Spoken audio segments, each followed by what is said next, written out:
मेरा जन्म ना गर्भ बसेरा, बालक हुए दिखलाया, काशी नगर जल कमल पर डेरा, तहाँ जुलाहे ने पाया। माता पिता मेरे कछु नहीं, ना मेरे घर दासी, जुल्हा को सूत आन कहाया, जगत करे मेरी हांसी। जगत गुरु तत्वदर्शी संत रामपाल जी महाराज जी के सानिध्य में परमेश्वर कबीर जी के प्रकट दिवस पर 20, 21 और 22 जून 2024 को नेपाल सहित भारत के 11 सतलोक आश्रमों में 3 दिवसीय महासमागम का आयोजन किया जा रहा है। इस पवित्र अवसर पर आदरणीय संत गरीबदास जी महाराज जी की अमर वाणी का 3 दिवसीय अखंड पाठ, विशाल भंडारा, विशाल सत्संग, आध्यात्मिक प्रदर्शनी और निःशुल्क नाम दीक्षा का आयोजन किया जा रहा है तथा साथ ही दहेज मुक्त विवाह, रक्तदान शिविर, नशा मुक्त जागरूकता अभियान जैसे समाज सुधार के कार्यों का आयोजन भी किया जाएगा, जिसमें आप सभी नगर व ग्राम वासियों को इस विशाल अद्वितीय भंडारे में सादर आमंत्रित किया जाता है। इस महासमागम के आयोजन स्थलों का पता है: सतलोक आश्रम धनाना धाम हरियाणा, सतलोक आश्रम मुंडका दिल्ली, सतलोक आश्रम इंदौर मध्य प्रदेश, सतलोक आश्रम बैतूल मध्य प्रदेश, सतलोक आश्रम कुरुक्षेत्र हरियाणा, सतलोक आश्रम धुरी पंजाब, सतलोक आश्रम वेदखेड़ी शामली उत्तर प्रदेश, सतलोक आश्रम सोजत राजस्थान, सतलोक आश्रम खमाणों पंजाब, सतलोक आश्रम भिवानी हरियाणा, सतलोक आश्रम धनुषा नेपाल। सत साहेब।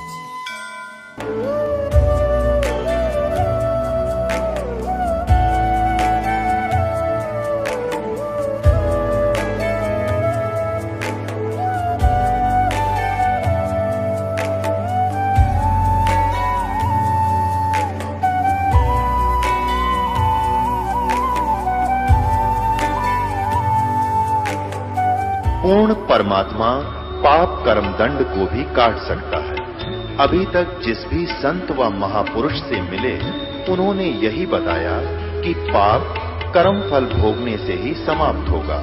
वो प्रभु कौन है जो पाप कर्म को काट देता है, वो काल के बंधन से छुड़वा देता है। उसका क्या नाम है, पूजा की विधि क्या है?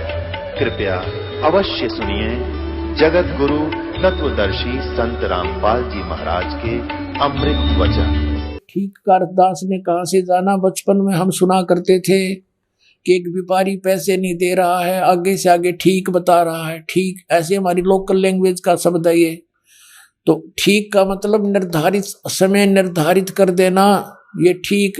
परमात्मा कहते हैं जब मेरे द्वारा किया गया हो ये समय 5505 यानी कलयुग 5500 नहीं बीतेगा तब तक तो ऐसा लगेगा जैसे ये वैसे ही कह रखा भगवान ने कबीर सागर में, और उस दिन ये पूर्ण हो जाएगा। अब देखो, जब लग पूर्ण हुए नहीं ठीक ठीके का यानी ठीक का तिथि बार, और कपट चातुरी तब लो ये सब संवेद निराधार, मेरी वाणी तब तक निराधार महसूस होगी।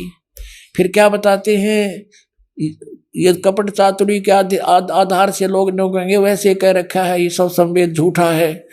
सब ही नार शुद्ध तब, सब ही नर नारी शुद्ध तब, जब ठीक का दिन आवंत, जब मेरा निर्धारित समय होगा ना, 5500 वर्ष को युग बीत जाएंगे, 5505। तो कहते हैं कपट चातुरी छोड़ के सब शरण कबीर गहनत। कहते हैं सभी नर नारी शुद्ध हो जाएंगे, इनमें कोई कपट नहीं रहेगा। इनको पता लग जाएगा कि पाप है सारा, अपनी नेक नीति से कमाई करा करेंगे, बेमतलब के खर्चे बंद कर देंगे, थोड़े में बहुत ज्यादा कमाई हो जाया करेगी। और एक्स्ट्रा बिजनेस जो हम करते हैं, बीड़ी शराब मांस तम्बाकू पर पैसा लगाते हैं, बड़ी बड़ी कोठी बनाने पर अपना जीवन का सारा समय बर्बाद करते हैं, विवाह शादियों में बकवाद करके बेमतलब के खर्चे करके हम कर्जे में फिर दबे रहते हैं। तो ये सब छूट जाएंगे, फिर भक्ति आराम तो हो जाएगी, थोड़े से में गुजारा हो जाया करेगा। तो ऐसे बताया है, देखिएगा, सब ही नारी नर शुद्ध तब, जब ठीक का दिन आवंत, और कपट चातरी छोड़ कर सब शरण कबीर गहनते, कबीर साहब की शरण गहन करेंगे, मेरी शरण में आ जाएंगे सारे के सारे। एक अनेक हव गए, ये जितने भी अलग अलग पंथ अलग अलग मजहब बन गए, पुन अनेक हो एक, पुनः यानी फिर सारे एक हो जाएंगे, एक अनेक हब गए हो गए, और पुनः अनेक हो एक, हंस चले सतलोक को सब सतनाम की टेक। ओए होए, अपने आत्मा ये सतनाम की कितनी कीमत बताई है कि सतनाम के जाप से सभी जो शरण में आ जाएंगे कबीर परमेश्वर की इस दास के माध्यम के, रामपाल दास के माध्यम से, तो सभी हंस चले सतलोक। सब कौन? सब जो सतनाम की टेक, सतनाम को प्राप्त करके नियमित रहेंगे, सभी सतलोक चले जाएंगे, टोल के टोल जाओगे, मेला का मेला भरा जाएगा। सत्कर मान लियो पुण्यात्माओं, आपको पता भी नहीं लगेगा। जैसे अब ये बच्चे जाते हैं प्रचार करने, ऐसे जाया करेंगे सतलोक में, चलो सतलोक में, आपका एक कदम सतलोक में होगा। यहाँ से एक अनेक हो गए, पुन अनेक हो एक, हंस चले सतलोक को सब सतनाम की टेक। ये सतनाम इन राधा स्वामी वाला का समझना, परमात्मा ने किसा छुपा के रखा, और जय नकलियां का समझ में आ जाता, बैठा बैठ जाता है। कैसे आपको यकीन दिलाते हैं कि वो नकली और ये असली है? क्योंकि अनअधिकारी से ये सतनाम प्राप्त हो गया ना 2 अक्षर का, उसका वैसे भी यूज नहीं होना, कोई लाभ नहीं होना उससे। वो डुप्लीकेट कोई पासपोर्ट बनाता है तो वो दोनों दोषी होते हैं। तो वो बहुत देर में पता लगता है जब वहां जाकर चेकिंग होती है सतलोक में जाते समय, तो फिर तो सब कुछ उजड़ गया होता है। अब तो देखो फिर क्या बताया परमात्मा ने, घर घर बोध विचार हो। ओए होए, मेरे ज्ञान का, बोध माने ज्ञान का, घर घर विचार विमर्श चलेगा, और सबकी दुर्मति दूर बहाए, सबकी दुर्मति दूर हो जाएगी। हाहाकार माचरी, यो मेरा, सासू बहू तो लड़े, बहू सास ने के गे लड़े हैं, पड़ोसी के लट्ठम लट्ठा, बान भाई का प्यार रहा नहीं, माया हाय हाय हो रही है। कहते हैं बिल्कुल शांत हो जाएंगे, किसी में या हाय हाय मिट जाएगी, कति पता लग जाएगा कि परमात्मा की भक्ति करने से छुटकारा होगा, और जो मालिक ने देना है वो इतना देगा, तुमसे समाप्त नहीं हो सकता। ये सत्कर मान लेना। ये देखिएगा, घर घर बोध विचार हो, दुर्मति दूर बहाए, कलयुग में एक हो कस एक है सोई, और बरत सहज सुभाए। कलयुग में ये सभी एक होकर और बरतें सहज सुभाए, सब प्यार से रहा करेंगे।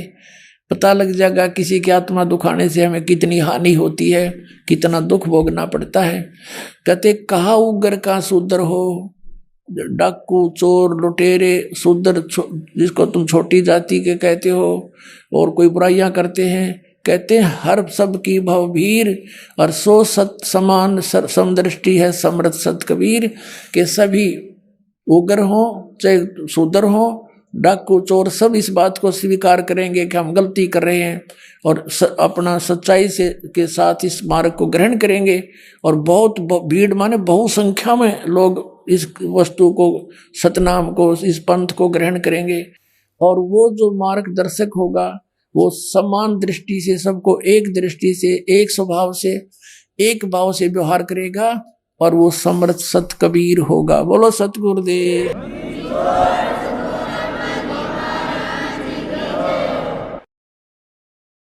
परम पिता परमात्मा पूर्ण ब्रह्म सारी सृष्टि के रचनहार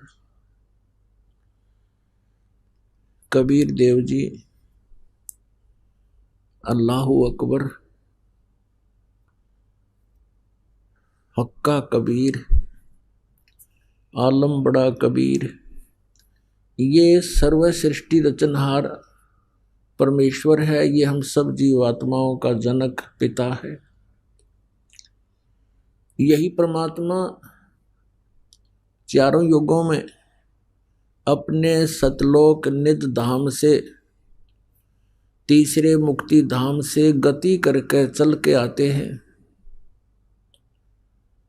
हम काल जाल में फंसी हुई भोली आत्माओं को सतलोक में होने वाले सुख और यहाँ पर आप उठा रहे दुख, इन सब का तुलनात्मक तरीके से ज्ञान कराते हैं और हमें बताते हैं कि तुम यहाँ के रहने वाले नहीं हो। ये पृथ्वी 21 ब्रह्मांड समझो और इन ब्रह्मांडों में से ये पृथ्वी जहां आप अस्थायी निवास कर रहे हो, ये सारी कैद है, ये परिजन है, जेल है। और इस जेल से आप कैसे मुक्त हो सकते हो, इसका ज्ञान कराने के लिए परमेश्वर स्वयं आते हैं।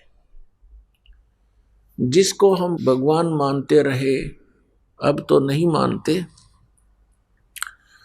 और जिसको वेद ब्रह्म कहते हैं। श्रीमद् भगवत गीता में जो अपने आप को कहता है मैं काल हूं, 11वें अध्याय के 32वें श्लोक, जो श्री कृष्ण जी के अंदर प्रवेश करके बोल रहा है, इसको हम परमात्मा कहा करते थे, अपना स्वामी मानते थे और इसकी महिमा किया करते थे कि परमात्मा ने हमारे को कितना सुख दिया है, कैसी अच्छी पृथ्वी दी है, कैसे मनोहर झरने बनाए हैं, पृथ्वी के अंदर मीठा और खारा जल बनाया है, कैसे रोक रखा है, कितने अच्छे पदार्थ दिए हैं, काजू किस्मत सेब संतरे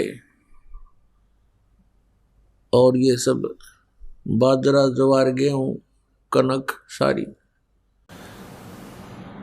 और कितनी अच्छी हवा चलती है, कैसे मौसम बनाए हैं, कैसे दिन रात बनाए हैं। लेकिन हम इन खूबियों से हम इसको भगवान मान रहे थे। अब परमेश्वर कबीर देव जी ने, कबीर साहब ने आकर के बताया कि इस झूठे सुख को सुख कहे, यो मान रहा मनमोद, ये सकल चबीना काल का, कुछ मुख में कुछ गोद।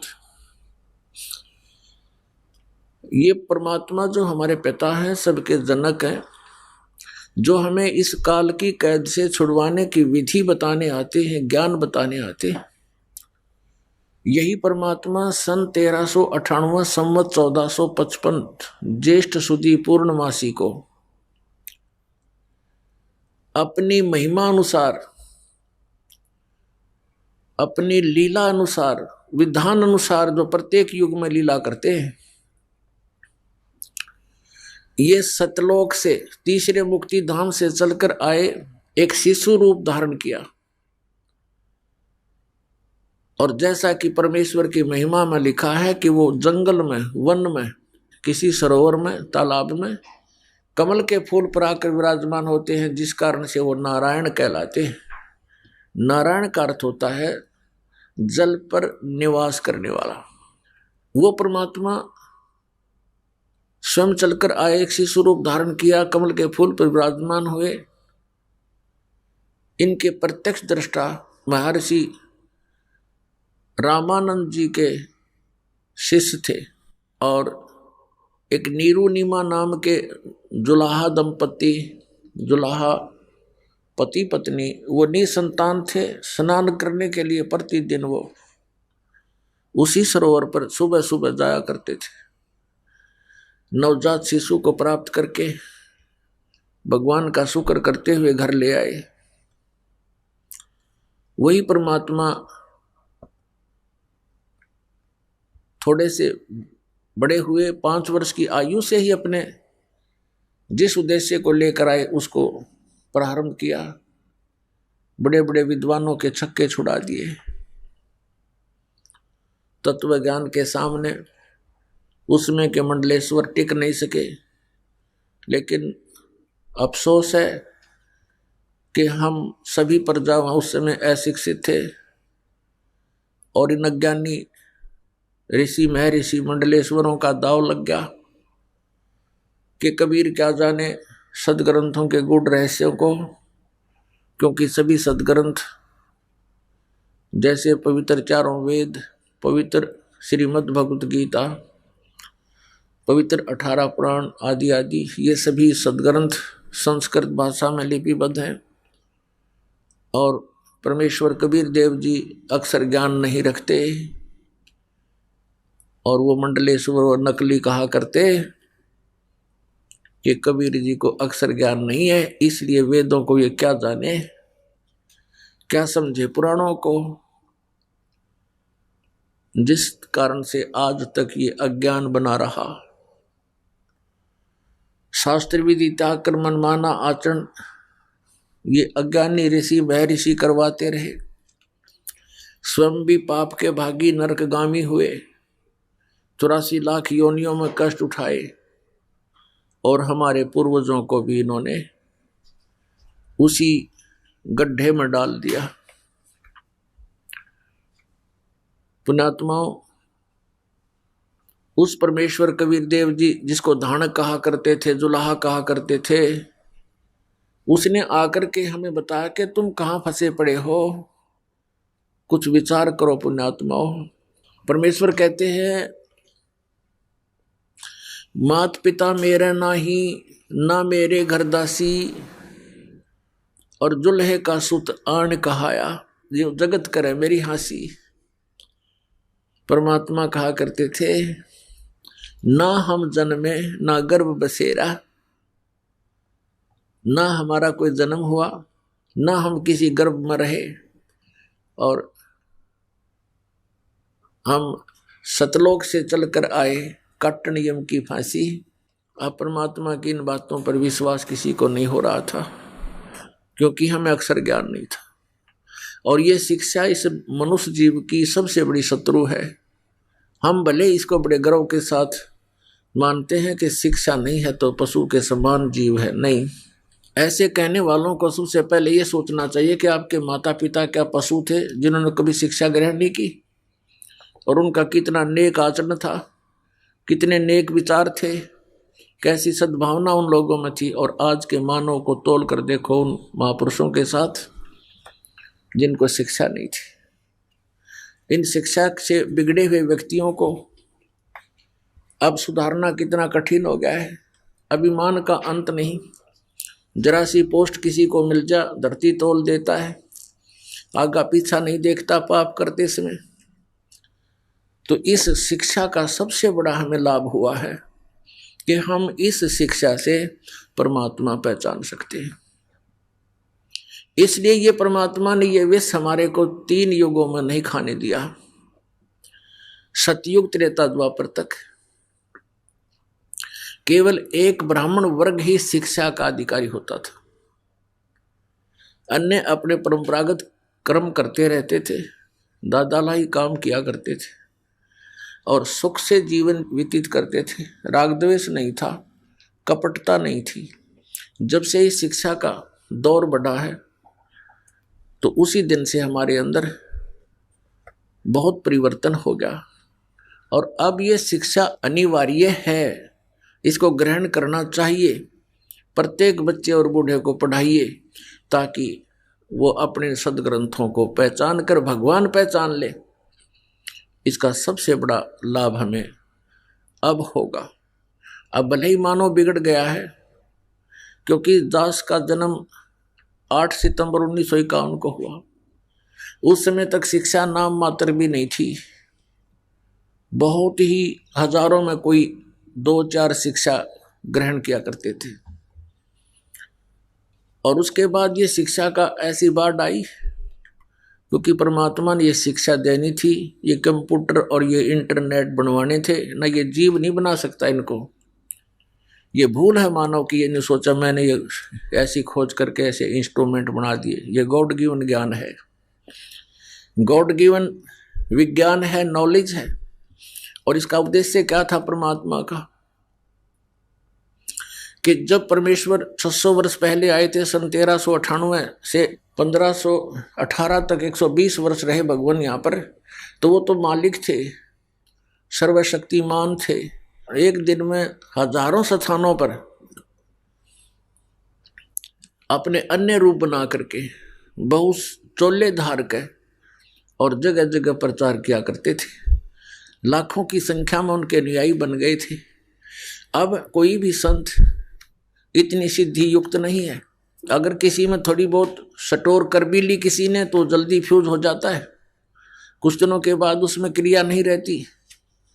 जिस कारण से परमात्मा ने ये मीडिया बनवाया, और मीडिया भी अपने दायित्व से दूर भाग रहा है, सत्य को सामने लाने में कतराता है, असत्य के ढोल पीटने में अपना गौरव समझता है। और ये सब कुछ परमात्मा ने अपने प्यारे बच्चों को, अपनी प्यारी आत्माओं को इस तत्व ज्ञान समझाने, घर घर पहुंचाने के लिए दिया था। पिछले 3 युगों में देखो, ना कोई सड़कें होती थी, एक रेडू में जिसको रथ बोलते थे, 6 खच्चर जोड़ के, ये घोड़े जोड़ कर निकाला करते थे। क्यों? उनको कहीं से निकाल ले जाते, ना सड़क थी, गड्ढों में से, कांटों में से कहीं से निकाल कर अपना पहुंच जाते थे। अब कितना प्रत्येक व्यवस्था सुचारू है, सड़कें हैं, गाड़ियां हैं, एरोप्लेन हैं, यानी बहुत कुछ हमने इस विज्ञान से प्राप्त किया। लेकिन एक विज्ञान, ये तत्व ज्ञान है, इस विज्ञान के सामने सभी विज्ञान व्यर्थ हैं, यूजलेस हैं। और इस विज्ञान को हम छोड़कर केवल अपने पेट रोजी रोटी के तक सीमित जो वस्तु है उसी पर सारा जीवन व्यर्थ कर रहे हैं। इसके साथ साथ परमात्मा की भक्ति अनिवार्य है। तो जैसा कि प्रसंग चल रहा था, परमेश्वर कबीर जी ने आकर के हमें ये ज्ञान दिया, ये बताया कि तुम यहाँ काल के जाल में फंसे हुए हो, ये तुम्हारा ठीक ठिकाना नहीं है, आप मुझे पहचानो। और उसके लिए बताया करते थे कि जिस क्रिया को तू करते करते सारा जीवन व्यर्थ कर देता है, ये तेरे साथ नहीं चलता। जैसे परमात्मा ने बताया कि तुम जिस शक्ति को परमात्मा मान रहे हो, ये भगवान नहीं है। मुल्ला माया मग में बैठी हंसा चुन चुन खाई, ये ज्योत स्वरूपी अलख निरंजन कह मैं ही करता भाई। एक न करता, दो ना करता, ये 9 बना दिए भाई, और 10वां भी धुंधर में मिल जा सत कबीर दोहाई। क्या बताते हैं कि ये ज्योत निरंजन काल कहता है मैं ही भगवान हूं और कोई परमात्मा नहीं है। जैसा कि शिव पुराण विद्वेश्वर संहिता के अंदर ये काल भगवान कहता है इन ब्रह्मा और विष्णु को कि पुत्रों, तुमने अभिमानवश अपने आप को ईश मान लिया, भगवान मान लिया, तुम भगवान नहीं हो।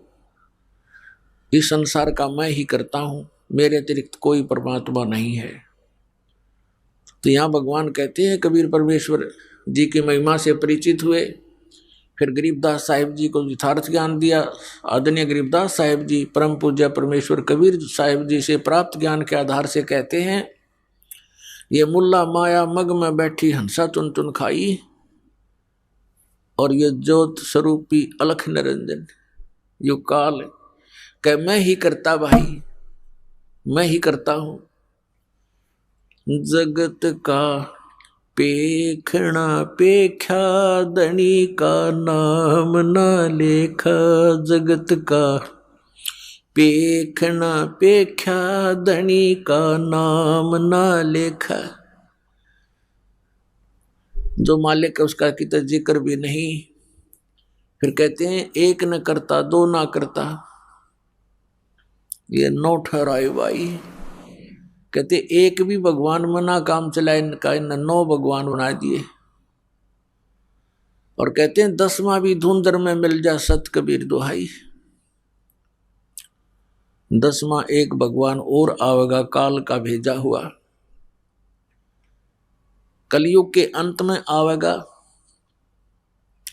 इन काल के द्वारा भेजे गए अवतारों का विधान है कि ये दुष्ट वृत्ति के लोगों को मारकर ही शांति स्थापना की चेष्टा करते हैं। उससे शांति नहीं होती और अशांति फैल जाती है। जैसे परशुराम जी ने अक्षत्रियों को मार डाला था, अक्षत्रिय इतने निकम्मे हो गए थे, वो कोई भी ऊंच नीच से नहीं डरते थे, इज्जत बेइज्जती का ध्यान उनको नहीं रहा था। वो बहुत बदतमीज हो गए थे, जनता के लिए दुखदाई बन गए थे। ये राजा लोग, राजनेता। तो परशुराम जी ने आकर उनको सबको काट दिया था फरसे से। लेकिन परमात्मा कबीर जी कहते हैं कि ये कोई समाधान नहीं है शांति स्थापना का और बुराई को नाश करने का। इससे तो और बुराई बढ़ गई। जो उनकी पत्नियां विधवा हुई, बच्चे अनाथ हुए, अब उनके सामने कितनी परेशानी खड़ी होगी। कोई उनकी बेइज्जती कर रहा है, इज्जत लूट रहा है, बच्चों के लिए परवरिश का कोई साधन रहा नहीं। ये खाक शांति उत्पन्न की उन्होंने, और क्या खाक उन्होंने ये बुराई मिटाई। परमात्मा आते हैं अपने तत्व ज्ञान और अपनी शक्ति से बुरे से बुरे व्यक्ति को भी नेक बना देते हैं, और फिर वो पुण्यात्मा स्वयं भी भक्ति करते हैं और अन्य समाज को भी वो दुखदाई नहीं होते, क्योंकि वो परमात्मा से डरने वाले बन जाते हैं। परमात्मा से डर उस समय लगता है जब हम कुछ तत्व ज्ञान से परिचित हो जाते हैं। तत्व ज्ञान से परिचित होने के बाद परमात्मा कहते हैं तुमने उस दरगाह का मैल नहीं देखा और धर्मराज के तिल तिल का लेखा, कि तुम यहां गलतियां करते हो, रिश्वत लेते हो, किसी को सताते हो, अपने से निर्बल को तंग करते हो। परमात्मा के पास तुम्हारा एक एक श्वास का अकाउंट है। आप मन में गलत भी सोचते हो, वो भी आपके बैड अकाउंट में वह एंट्री होती है और उसका भी फल आपको भोगना पड़ता है। आप देखते हो किसी के टांग कट गई, किसी का हाथ कट गया, किसी की आंखें फूट गई, कोई कोढ़ से पीड़ित है, किसी को कैंसर है, किसी की जिह्वा में कैंसर है, किसी के कहीं पर परेशानी है। ये कारण क्या है? अब वो सोचता है कि मैंने इस जन्म में कुछ ऐसा किया नहीं, भगवान कहाँ है, मुझे क्यों दुख दिया। तो ये हमारी बालकों वाली बुद्धि है। हम भूल जाते हैं कि हम पहले भी बहुत बार जन्म चुके हैं और उन जन्मों में हमने कितने जुल्म किए हुए होते हैं। राजा बने, वह अनरस किए, अत्याचार किए, शक्ति का दुरुपयोग किया और अब उसका भोग किया। कोई अंधा होकर डोल रहा है, कोई दोनों पैर नहीं उसके। पुण्यात्माओं, ये तो हुआ सो हुआ। अब भगवान हमें बताना चाहते हैं कि जो हो चुका हो चुका बच्चों, अब तो संभलो। अब चाहे कितना ही रोगी हो, कैसा ही अंग भंग हो और कैसा ही दुष्ट या नेक व्यक्ति हो, परमात्मा के ज्ञान से वो फिर से संभल सकता है। परमात्मा ने आकर हमें बताया, एक पुण्य एक पापी आया, एक है सूम दलेल रे, गरीबदास हरि नाम बिना सब ही जम की जेल रे। जैसे कुछ पुण्य आत्माएं हैं, अच्छी आत्माएं हैं, नेक नीति से जीवन निर्वाह कर रहे हैं, वो किसी को कष्ट नहीं देते, भगवान से डरने वाले भी हैं, लेकिन वो भक्ति नहीं कर रहे क्योंकि उनको ज्ञान नहीं कि एक और काम आवश्यक है। उस कार्य से वो अपरिचित होने के कारण फिर भी अपने जीवन को बहुत ही बचाकर चलते हैं। और एक व्यक्ति दूसरा उसके साथ है, शराब भी पीता है, चोरी भी करता है और भी बदमाशी करता है, और वो भी अपना जीवन जी रहा है। और फिर क्या होता है, इन दोनों में अंतर क्या है? जनसाधारण तो ये कहेगा कि ये नेक आदमी तो बहुत अच्छा है और ये निकम्मा आदमी तो निकम्मा बहुत है, ये तो अंडरस्टूड है। लेकिन जब हम इस अध्यात्म ज्ञान से तोलेंगे, जितने वो अच्छे और बुरे हैं वो तो है ही हैं, लेकिन जीवन दोनों का ही व्यर्थ है। अब ये कैसे कि जैसे एक खेत है, जमीन है 1 एकड़, वो बा रखी है, संवार रखी है, उसमें घास फूस अड़ंगा है नहीं, खरपतवार से रहित है। और दूसरा किला है, उसमें झाड़ बोझड़े जंखाड़ नेरे उगे हुए हैं, कांटेदार झाड़ी है, किक्कर बबूल जाम गया है। एक वो एकड़ जमीन है। यदि उस बाहे संवारे खेत में, एकड़ जमीन में बीज नहीं बोया तो दोनों एक जैसे हैं।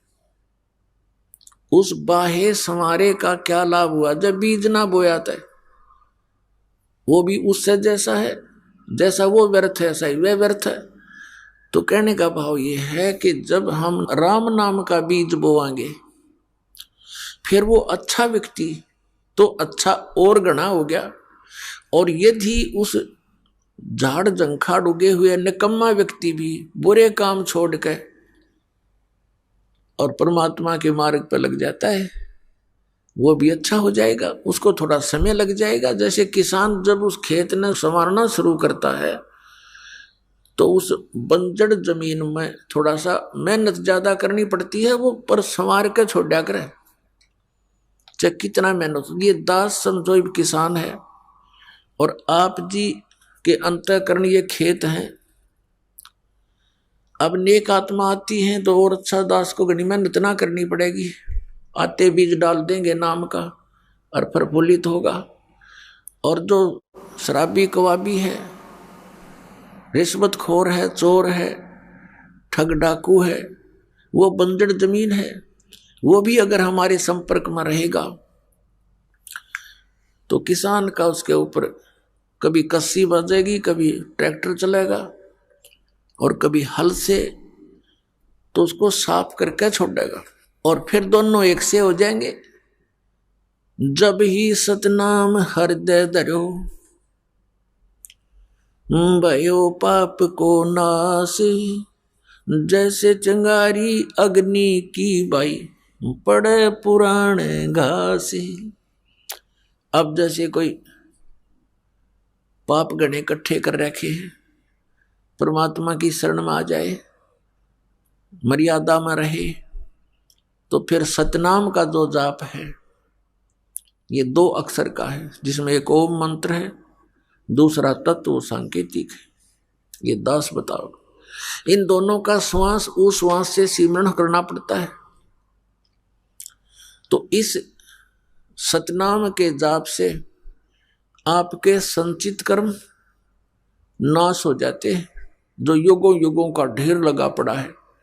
उन्हीं में से आपको कुछ पुण्य कुछ पाप निकाल के ये एक मानुष जीवन दिया जाता है।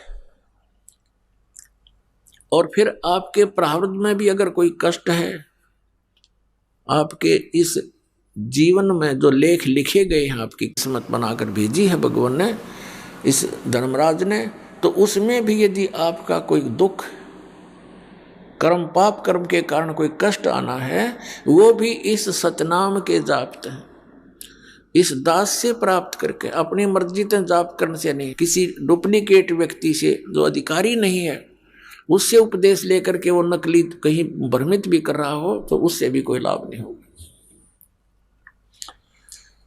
तो फिर आपका प्रारब्ध का पाप भी नाश हो जाता है। तो पुण्यात्माओं, एक पुण्य एक पापी आया, एक है सोम दलेल रे, गरीब दास हरि नाम बिना, ये सब ही जम की जेल रे। कहते जब तक सतनाम आपको प्राप्त नहीं होगा, पापी है वो नरक में चला जाएगा, को पुण्य करता वो स्वर्ग में। फिर दोनों खाली होके, पाप वाला नरक में पाप खत्म करके, स्वर्ग वाला स्वर्ग में पुण्य खत्म करके, और फिर वह दोनों वापस यहाँ पर इसी काल की जेल में। तो परमात्मा क्या बताते हैं, अमर करूं सतलोक पठाऊं, तात बंदी छोड़ कहां, बंदी छोड़ हमारा नामम, अदर अमर है अस्थिर ठामम। पुण्यात्माओं, आपके ऊपर बहुत जबरदस्त प्रभाव है। जैसे किसी व्यक्ति ने नशा कर रखा हो और वो घर के सामने से ही गुजर जाता, आगे चला जाता है, उसको ये नहीं पता तेरा घर कहाँ है, वो नहीं पहचान पाता तेरा माता पिता भी सामने खड़े हैं। तो वो दशा आज आपकी और हमारी है। हमारे पिता यहाँ भटक भटक कर चले गए, 120 वर्ष तक रहे वो बनारस में, काशी शहर भारतवर्ष में। सन 1398 से सन 1518 तक एक अपने विधान अनुसार एक सिंपल मैन की, एक साधारण मनुष्य का रोल भूमिका करके और वो परमात्मा अपना तत्व ज्ञान प्रचार करके और जो लीला भगवान किया करते हैं वो करते ही करते हैं। ऐसी लीलाएं उन्होंने की और हमें समझाने की चेष्टा की, लेकिन हमारा ये अज्ञान आगे अड़ा रहा, जिस कारण से आज तक हम भटक रहे हैं, अपने भगवान को पहचान नहीं पा रहे। आप बहुत कष्ट उठा रहे हो, लेकिन एक शराबी व्यक्ति हो या भांग का नशा कर रखा हो, वो कहीं पड़ा रहे, धूप और छाया का उसको पता ही नहीं। उसको तो वो जून महीने की गर्मी भी जिसमें उसको पसीना आया हुआ है, बाहर पड़ा है, हरियाणा, पंजाब, राजस्थान, उत्तर प्रदेश, मध्य प्रदेश की गर्मी में, उस समय उसको कोई कहे जो बाहर पड़ा हो नशा करके कि उठ ले भैया, देख तेरा क्या हाल हो गया है, पसीने आए हैं, मुंह में झाग आए हैं, चल तुझे छाया में बैठा दूं। वो कहता छोड़ दे, मौज हो रही है। उसको पता ही नहीं मौज क्या है, क्योंकि नशे में है वो। तो आज हम उसी दशा में है, सच कर मान लेना। चाहे यहाँ प्रधानमंत्री बना हो, चाहे सारी पृथ्वी का पति बना हो, वो इसी नशे में बातें कर रहा है। अब पुण्यात्मा परमात्मा कहते हैं, इस झूठे सुख को सुख कहे, ये मान रहा मन मोद, ये सकल चबीना काल का, कुछ मुख में कुछ गोद। फिर क्या बताते हैं, कबीर ये माया अटपटी, सब घट आण अड़ी, किस किस को समझाऊं या कुएं भांग पड़ी। इस 21 ब्रह्मांड के कुएं में इस काल भगवान ने, जो यहाँ का स्वामी है, यहाँ का मालिक है, इसने ये झूठे सुख की इस माया की भांग डाल दी और सभी ने उसी के जल को पान कर रखा है, पी रखा है। अब आप शाम के समय किसी ठेके पर जाकर देखो, वहां से पी कर टीटी बनकर चाहे 100 जने आ रहे हो, रस्ते में उनसे बात करके देखना, एक जैसी भाषा, एक जैसी चाल, एक जैसा उनका बर्ताव होगा। ऐसे बोल रहे तो शर्पा में या बोल रहे नहीं, चल अपना काम करे, समझाने की चेष्टा करे तो माने नहीं। तो इस प्रकार से हम उसी काल की भांग को पीकर मस्त हुए फिरते हैं। और परमात्मा कहते हैं, कबीर ये माया अटपटी, सब घट आण अड़ी, और किस किस न समझाऊं या कुएं भांग पड़ी। लेकिन फिर कितने दयालु है, एक शराबी को समझाना कितना कठिन हो जाता है, पूरे परिवार के नाक में दम कर देता है। और हम सारे भांग पिए पड़े और फिर हमें समझाने के लिए हमारे पिता आते हैं, क्योंकि अपने का दुख अपनों को ही होता है।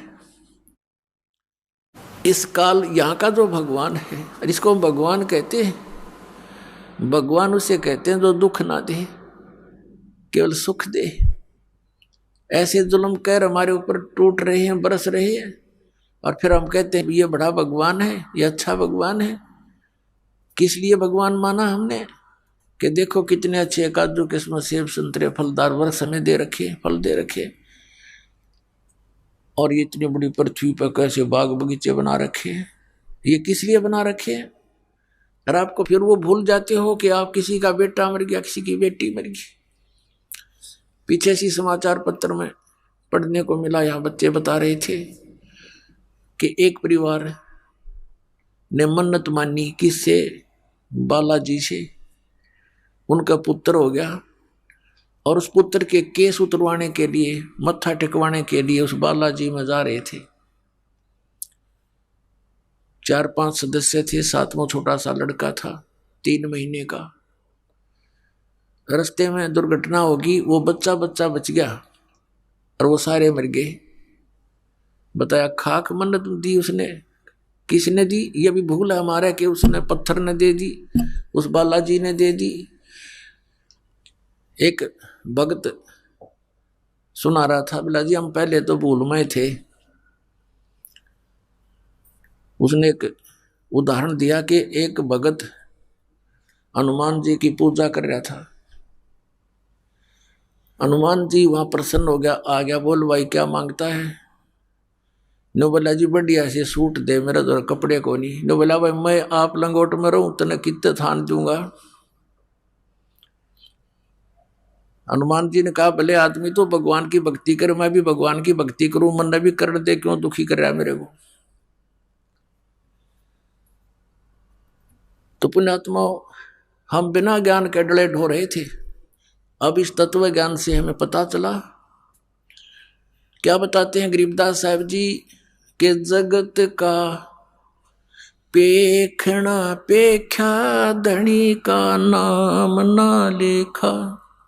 जगत का पेखना पेख्या धनी का नाम ना लेखा। जैसे ये दास पहले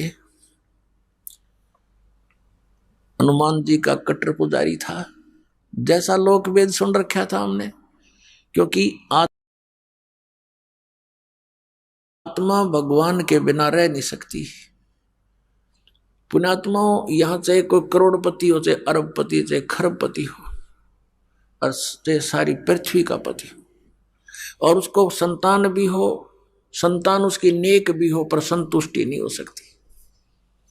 आत्मा में प्रसन्नता नहीं हो सकती, क्योंकि आत्मा को उस सुख की आवश्यकता है जो यहां पर है नहीं, और उस सुख को प्राप्त हुए बिना यह संतुष्ट हो नहीं सकती। फिर इसको यह भी पता है कि भगवान आकर बताते हैं स्वयं अपनी महिमा।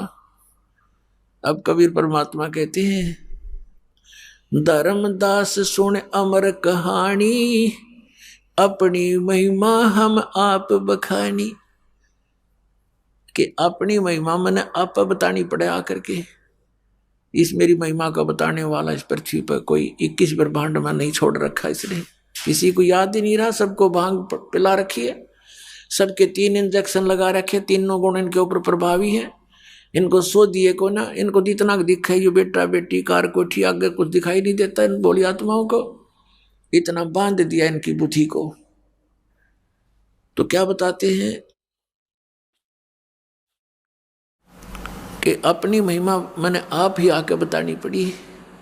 तो इस परमात्मा के से प्राप्त ज्ञान के आधार से हमें फिर दिखाई देने लगा। जैसे ये दास पहले हनुमान जी का पुजारी था, लगातार 25 वर्ष तक, यानी 10-12 वर्ष का ये दास ऐसे अपने साथी विद्यार्थी से सुनकर कि हनुमान चालीसा का 7 बार पाठ करना चाहिए प्रतिदिन, और श्री कृष्ण भगवान परम शक्ति है। वो ब्राह्मणों का लड़का था और हम ऐसे कुल में जन्म लिया हुआ था। अच्छे आदमी सारे थे, लेकिन राम नाम का आसपास नहीं थे। राम की तो दिन में चर्चा भी नहीं चला करती, दिन रात में कभी भी अपना पेट भरने के धंधे में जुड़े रहते, हमें भी जोड़े रहते। तो उससे थोड़ा पता लगा, एकदम आत्मा उभरी। तो जैसा लोक वेद सुना था उसके आधार से दृढ़ होकर लगे। कोई गुरु नहीं, लेकिन चाह भगवान की घड़ी गीता जी का पाठ करने लगे। विष्णु भगवान श्री कृष्ण भगवान को इष्ट, फिर हनुमान जी याद आ गए, हनुमान जी इष्ट, फिर और कोई शंकर भगवान की महिमा सुनी, वो भी इष्ट। यानी हमने 36 खत्म कर रखे थे, लाभ कुछ भी नहीं था। यदि पूर्व संस्कार से कोई हमें लाभ होता था, क्योंकि बच्चे पढ़ते हैं, उनको तो यही बड़ी बात होती है कि वो परीक्षा में पास हो जाए। तो परीक्षा में पास होते थे। हनुमान जी की, बाबा श्याम जी दादा लाई पूजा थी, उनका शुक्र मनाते। फिर श्री कृष्ण जी विष्णु जी का शुक्र मनाते। फिर श्री शंकर भगवान का शुक्र मनाते और खुश हो जाते। बस पास हो गए, फिर भूल जाते। अगली परीक्षा में फिर याद करते बस। और फिर जैसे वहाँ हुआ, फिर संतान की इच्छा होती है। हम संतान को सबसे पहले पुत्र प्राप्ति की इच्छा करते थे। अज्ञानता के कारण हमें ज्ञान नहीं था, लेकिन पुत्र और पुत्री में पुण्यात्माओं भूल का भेद मत करना। काल ने हमें यहाँ मूर्ख बनाकर पीड़ित करने के लिए, दुखी करने के लिए यहाँ इस तरह की गलत रीति रिवाजों में जोड़ रखा है। तो पुत्र उत्पन्न हुआ, बड़ी खुशी मनाई, नौकरी प्राप्त हुई, फिर भगवान के गुण गाए। अब पता चला कि जिन भगवानों को हम ये मान रहे थे कि ये हमें सब कुछ दे रहे हैं, वो ना कुछ दे सकते ना हमसे कुछ ले सकते। ये स्वयं स्वीकार करते हैं कि हम केवल नियमित कार्य ही कर सकते हैं। जिसके भाग में जैसा है पुण्य या पाप, हम उनको एज इट इज पूरा भुगवाना हमारा कर्तव्य है। उसमें कोई परिवर्तन नहीं कर सकते, अनुग्रह नहीं कर सकते। और श्री शिव पुराण के अंदर ये काल भगवान ब्रह्मा विष्णु और अपने पुत्र शिव को, शंकर को वहां संबोधित करता हुआ कह रहा है कि तुम सभी को अलग अलग विभाग दिए हैं, सतिथि, उत्पत्ति, संहार, लेकिन ये अनुग्रह तुम नहीं कर सकते किसी पर। अनुग्रह माने कृपा। तो फिर ये भगवान की से जब अनुग्रह नहीं कर सकते, हम दुखी हैं तो दुखी देखे जाएंगे। इनका भी कोई भी वश नहीं चलेगा, क्योंकि इनकी पावर से बाहर की बात है। तो हम इनसे ही ये सब लाभ मान रहे थे। तो यहां परमात्मा कहते हैं, जगत का पेखना पेख्या धनी का कितना नाम ना लेखा। जो हमें सब कुछ दे रहा था, हमें सब कुछ उपलब्ध करा रहा है, हमारे दुखों का निवारण कर सकता है, उसका कहीं नाम भी नहीं, जिक्र भी नहीं। अब इस प्रकार से हम परमात्मा की भक्ति महिमा से अपरिचित होकर के ये सब क्रियाएं कर रहे थे और इन भगवानों पर आश्रित थे। कबीर परमेश्वर जी कहते हैं कि धर्मदास सुन अमर कहानी, हमने अपनी महिमा आप बखानी। क्या बताते हैं परमात्मा कबीर परमेश्वर जी? कबीर पीछे लग गया जाऊं था मैं लोक वेद के साथ, रस्ते में सतगुरु मिले भाई दीपक दे दिया हाथ। कबीर परमात्मा जी कहते हैं कि इस भक्ति के मार्ग में, भक्ति के सफर में हम लोक वेद के आधार से चल रहे थे, और इस भक्ति मार्ग में, इस रास्ते में हमें सतगुरु मिल गए। उन्होंने तत्व ज्ञान रूपी ये दीपक टॉर्च हमें दे दिया। अब हम इस तत्व ज्ञान यथार्थ भक्ति मार्ग रूपी टॉर्च तत्व ज्ञान की रोशनी में हम पथ भ्रष्ट नहीं होंगे, हम कुमार्ग पर नहीं जाएंगे, हम सुमार्ग पर चलेंगे और अपने घर पहुंच जाएंगे, यानी मोक्ष प्राप्त कर लेंगे। तो परमेश्वर ने स्वयं अपने ऊपर उदाहरण देकर बताया है कि पीछे लग गया जाऊं था लोक वेद के साथ। अब जैसे पुण्यात्माएं हैं, ये भटक रही है भगवान के लिए, लेकिन इन काल के दूतों ने इस काल प्रेरणा से स्वयं भी इनको ज्ञान नहीं है, ये अब अभिमानी बन गए हैं। इतना सच्चाई को देखकर भी ये मानने को तैयार नहीं है, क्योंकि ये आपके हितैषी नहीं है, ये आपके शत्रु का रोल कर रहे हैं। जब तक ज्ञान नहीं था तो पुण्यात्माओं ये सोच सकते हैं कि भी इनसे गलती बन गई संतों से,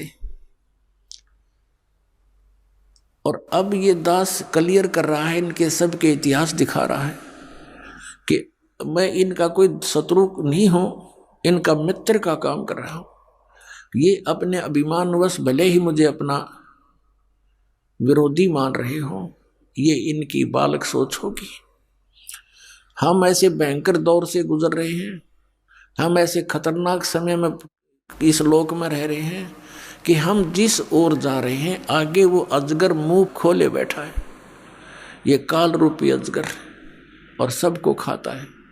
गीता अध्याय नंबर 11 के श्लोक नंबर 32 में स्वयं कहता है कि अर्जुन मैं काल हूं, और ये देख अब प्रवृत्त हुआ हूं, अब तेरे सामने प्रकट हो गया हूं, श्री कृष्ण से निकलकर बाहर दिखाई दे रहा, और मैं इन सब को खाऊंगा। तो ना युद्ध करेगा तो भी नहीं बख्शूंगा इनको। तो हम उसको पूछ रहे हैं, देख फुटे भाग हमारे, उसको भगवान मान रहे हैं, वो कहता मैं खाऊं सबको, फिर भी हम संतुष्ट, क्योंकि हमारी बुद्धि इतनी ही काम कर रही थी कि ये तो मरना जीना लगा हुआ है। वाह भाई वाह, फिर क्या जीवन यहाँ पर, सारा जीवन खो देता है प्राणी, अपने कोठी बंगले बनाने में 1 मिनट में मर जा, कुत्ता बन के वहीं धूम लगाए फिरे, जुलूस काट देता है हमारा। ये खाक जीवन है यहाँ पर नहीं ज्ञान था तब तक कोई बात नहीं, वो तो व्यवस्था थी, मजबूरी थी। अब क्या है, सामने इतिहास रख दिया, भगवान ने जो ज्ञान दिया वो आपके समक्ष उजागर करवा दिया परमपिता कबीर भगवान ने अपने बच्चों के लिए। और ये तत्व ज्ञान रूपी आपको आंखें दे दी, आपका अज्ञान रूपी मोतियाबिंद का ऑपरेशन कर दिया, और अब भी जानबूझकर कुएं में पड़ो। तो उसके लिए परमात्मा कहते हैं जानबूझ साची तजर करे झूठ तने, ताकि संगत है प्रभु सोपन में भी ना दे, इसे नीच की वो गुरु बना बैठे। ऐसे प्रत्यक्ष प्रमाण दिखा दिए, ऐसा भगवान है, ये उसका विधान है। आइए अब हम उन श्रद्धालुओं के अनुभव जानते हैं जो जगत गुरु तत्वदर्शी संत रामपाल जी महाराज जी से दीक्षा प्राप्त कर चुके हैं तथा उनके द्वारा बताए गए भक्ति मार्ग पर चल रहे हैं। नमस्कार सर। नमस्कार सर। सर क्या नाम है आपका? सुमरण सिंह कंवर। सुमरण जी आप कहाँ से हैं? कोरबा जिला छत्तीसगढ़ से। सुमरण जी संत रामपाल जी महाराज से नाम दीक्षा आपने कब ली? 20/3/2013 से। सुमरण जी क्या क्या भक्ति साधनाएं की हैं आपने? सर जी मैं सभी देवी देवता की भक्ति करता था भगत जी, और बाबा जय गुरुदेव महाराज से नाम दीक्षा लिया थी। तो फिर आप संत रामपाल जी महाराज जी की शरण में कैसे आए? सर जी संत रामपाल जी महाराज का शिष्य है रायपुर से, वो मेरे को बताए कि जय गुरुदेव महाराज से परे है ज्ञान से, वो मोक्ष का रास्ता बताते हैं। ऐसे कैसे होगा? मैं कहें भैया जी आप कैसे बोलते हो, मैं तो संत रामपाल जी महाराज जैसे मैं भी सत्संग सुना दूंगा, ऐसे कर दूंगा करके मैं उटपटांग बोलने लगा सर जी उसको। उसके बाद उसने बोला नहीं भैया तुम गलत बोल रहे हो, आप साधना चैनल खोल कर देखो, साधना चैनल में संत रामपाल जी महाराज का सत्संग आता है। ऐसे करके बोले। 7:30 बजे साधना चैनल खोला तो संत रामपाल जी महाराज जय गुरुदेव महाराज का सत्संग के बारे से बता रहे थे। ये 5 नाम काल का जानो। मैंने बोला जय गुरुदेव हमारे गुरुजी का संत रामपाल जी महाराज सत्संग बता रहे हैं करके मैं एकदम खुश हो गया। उसके बाद देखा कि ये घट रामायण में बता रहे थे कि ये 5 नाम काल का जानो। मेरे को लगा गुरुजी संत रामपाल जी महाराज के कैसे बताते हैं, जय गुरुदेव का नाम काल का जानो करके बताते हैं। ऐसे करके मैं देखा तो मैं उठ कर रेंग दिया वहाँ से। मैं नहीं देखा गुरुजी के बारे से गलत बोल रहा है करके मैं सर जी। उसके बाद मैंने घर चला गया, मैं नहीं देखा। तो वो वहाँ से आए, वो दिल्ली से हरियाणा से, तो फिर मेरे घर आ गए। वो बोला कि भैया एक बार संत रामपाल जी महाराज के पास चलो और नाम दीक्षा लो और भक्ति करो। मैं बोला सर जी मैं नहीं जाऊंगा वहाँ, क्यों जाऊंगा? मैं कहीं उससे जैसा तो मैं भी सत्संग सुना दूंगा। मैं बाबा जय गुरुदेव महाराज के पास जाता हूँ, वृंदावन मथुरा में घूमता हूँ, ये सब चीज़ मेरे को भी पता है। ऐसे करके बोला उसको। रात में सोया सर जी मैं। उसके बाद मुझको ऐसे लगा कि संत रामपाल जी महाराज आए और मेरे को लेकर के हरियाणा चले गए।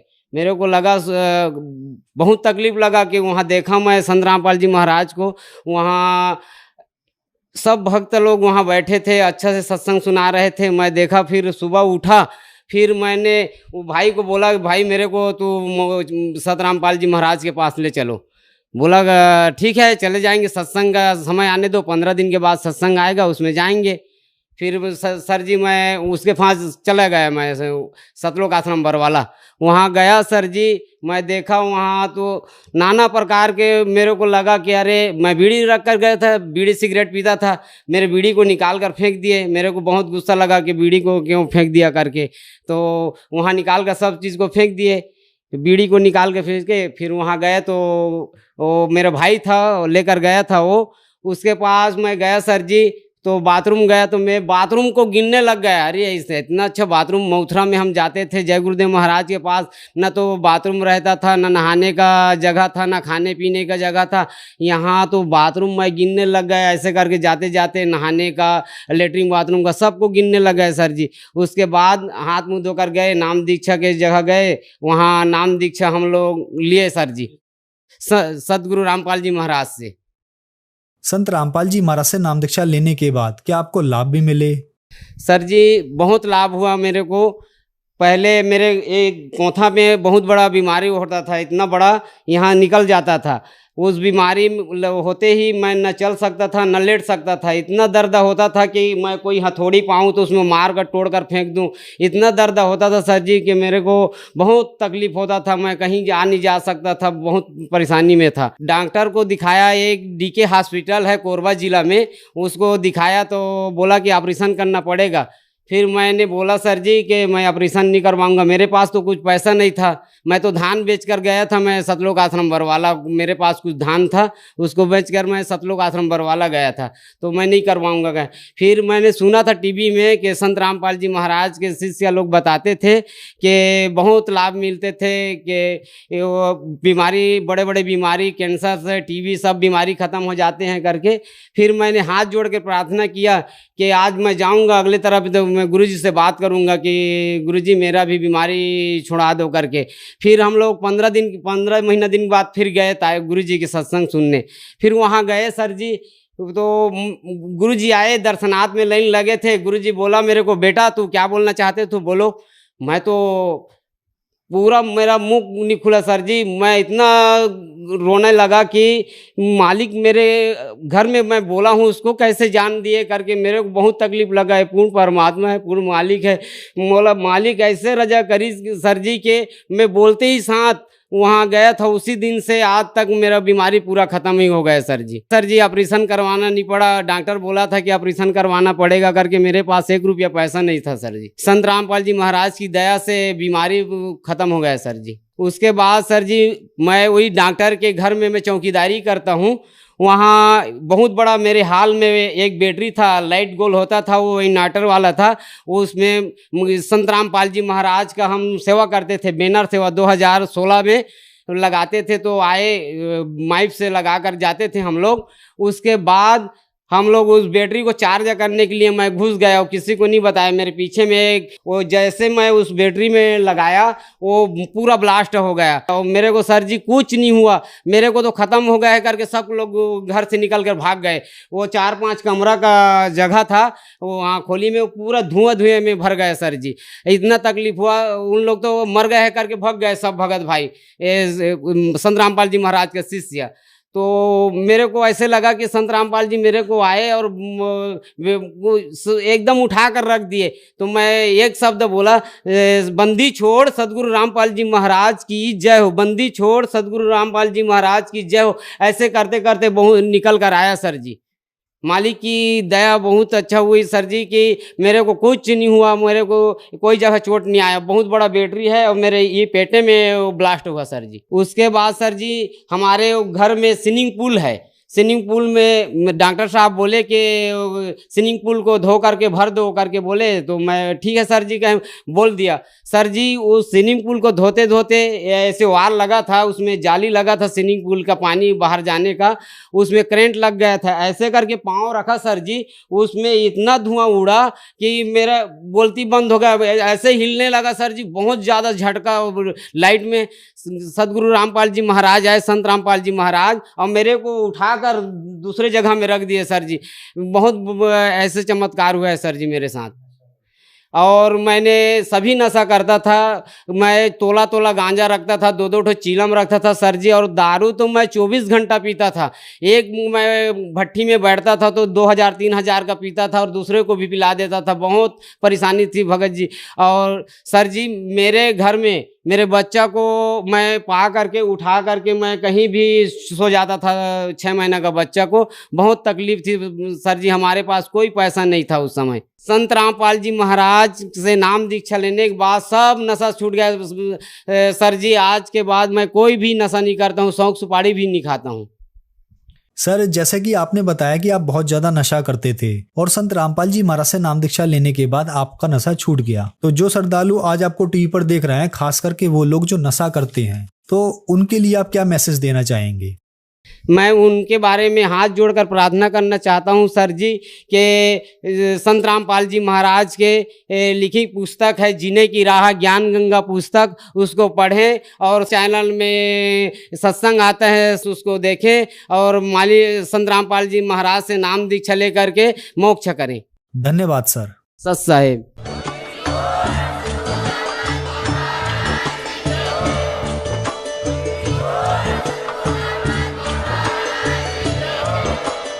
आप सुन रहे थे जगत गुरु तत्वदर्शी संत रामपाल जी महाराज जी के मंगल प्रवचन। अधिक जानकारी के लिए विजिट कीजिए हमारी वेबसाइट www.jagatgururampalji.org। संत रामपाल जी महाराज जी के शुभ आशीर्वाद से पूरे विश्व भर में 500 से भी ज्यादा नाम दीक्षा केंद्र हैं, जिन पर संत रामपाल जी महाराज जी द्वारा ऑनलाइन निशुल्क नाम दीक्षा दी जा रही है। अपने नजदीकी नाम दीक्षा केंद्र का पता करने के लिए संपर्क करें 8222880541।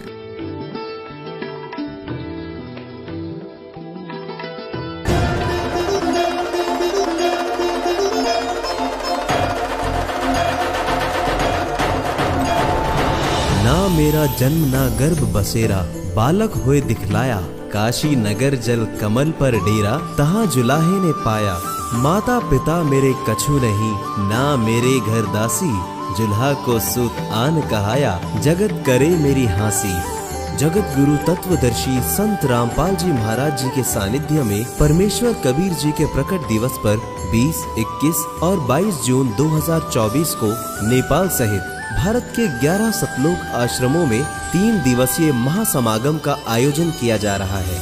इस पवित्र अवसर पर आदरणीय संत गरीबदास जी महाराज जी की अमर वाणी का 3 दिवसीय अखंड पाठ, विशाल भंडारा, विशाल सत्संग, आध्यात्मिक प्रदर्शनी और निःशुल्क नाम दीक्षा का आयोजन किया जा रहा है तथा साथ ही दहेज मुक्त विवाह, रक्तदान शिविर, नशा मुक्त जागरूकता अभियान जैसे समाज सुधार के कार्यों का आयोजन भी किया जाएगा, जिसमें आप सभी नगर व ग्राम वासियों को इस विशाल अद्वितीय भंडारे में सादर आमंत्रित किया जाता है। इस महासमागम के आयोजन स्थलों का पता है सतलोक आश्रम धनाना धाम हरियाणा, सतलोक आश्रम मुंडका दिल्ली, सतलोक आश्रम इंदौर मध्य प्रदेश, सतलोक आश्रम बैतूल मध्य प्रदेश, सतलोक आश्रम कुरुक्षेत्र हरियाणा, सतलोक आश्रम धुरी पंजाब, सतलोक आश्रम वेदखेड़ी शामली उत्तर प्रदेश, सतलोक आश्रम सोजत राजस्थान, सतलोक आश्रम खमाणों पंजाब, सतलोक आश्रम भिवानी हरियाणा, सतलोक आश्रम धनुषा नेपाल। सत साहेब।